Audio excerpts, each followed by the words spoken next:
অনেকের বাড়িতেই এই মাসে পিঠে পুলি হয়ে থাকে। তো আমাদের বাড়িতেও হতো। হতো মানে এখনও হয়, কিন্তু আগে একটু বেশি পরিমাণে হতো। কারণ আগে এইসব দিদা ঠাকুমা এনারা বেশি করতেন। কারণ অনেক লোকজন ছিল, খাওয়ার লোকের খাওয়ার সেই ইন্টারেস্টটাও ছিল। এখন লোকে একটু হেলথ কনসিয়াস হয়ে গেছে, একটু মিষ্টিটা কম খেতে চায়। ওর জন্য একটু বানানোটাও কমে গেছে, আর লোকের খাওয়ার প্রবণতাটাও কমে গেছে। কিন্তু আহ, বন্ধ হয়ে যায়নি। আমরা এখনও খাই। আমি বানাতে পারি না। এখন আমার মা বানায়, আমার বৌদি বানায়, আমার ভাইয়ের ওয়াইফ। তো খুব ভালো বানায়। তো বানিয়েছে। তো আমি গেছিলাম, তো আমি নিয়ে এসেছি টেস্ট করব। আহ, এগুলো বাঙালিদের এইসব জিনিসগুলো থাকা খুব দরকার।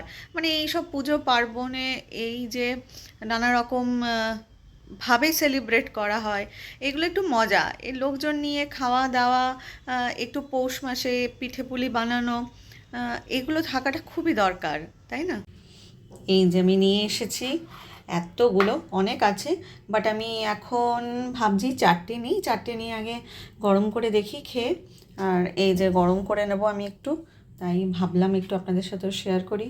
মা বলেছিল একটু গরম করে নিতে, তার জন্য একটু গরম করে নেব। আপাতত চারটে, আচ্ছা পাঁচটাই খেয়ে নিই।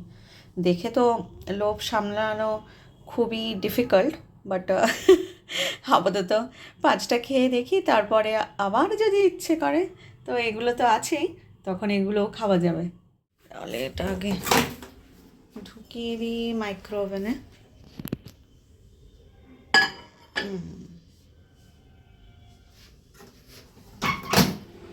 এই যে আমার পিঠে গরম হচ্ছে, গরম হওয়ার পর খেয়ে দেখবো কীরকম।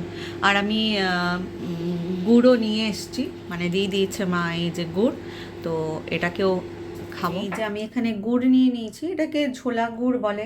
আমি জানি না আর কি কি নামে এটাকে ডাকে, মানে এটা লিকুইড গুড়। তো এটা দিয়েই মেনলি এই পিঠেটা খায়। তো আমিও খাবো।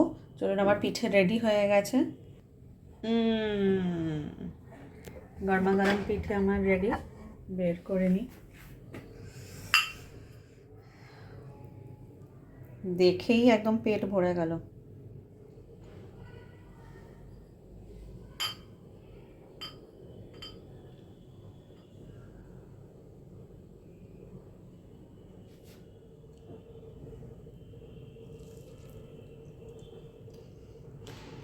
খাওয়ার সময় কোনো পোজ আমার মনে হয় না দেওয়া যায়।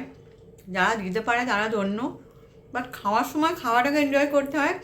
কেমন দেখতে লাগছে, কতটা মুখ খুলে খাচ্ছি, কীরকম মুখে হাব ভাব হচ্ছে, ওগুলো নিয়ে চিন্তা না করাই ভালো। চলুন আমি পিঠে খাই, আপনারা ভালো থাকবেন, আমিও ভালো থাকবো। খেয়ে দিয়ে ভালো খাবার খেয়ে ফিট থাকবো। দেখা হচ্ছে আবার পরে। টাটা।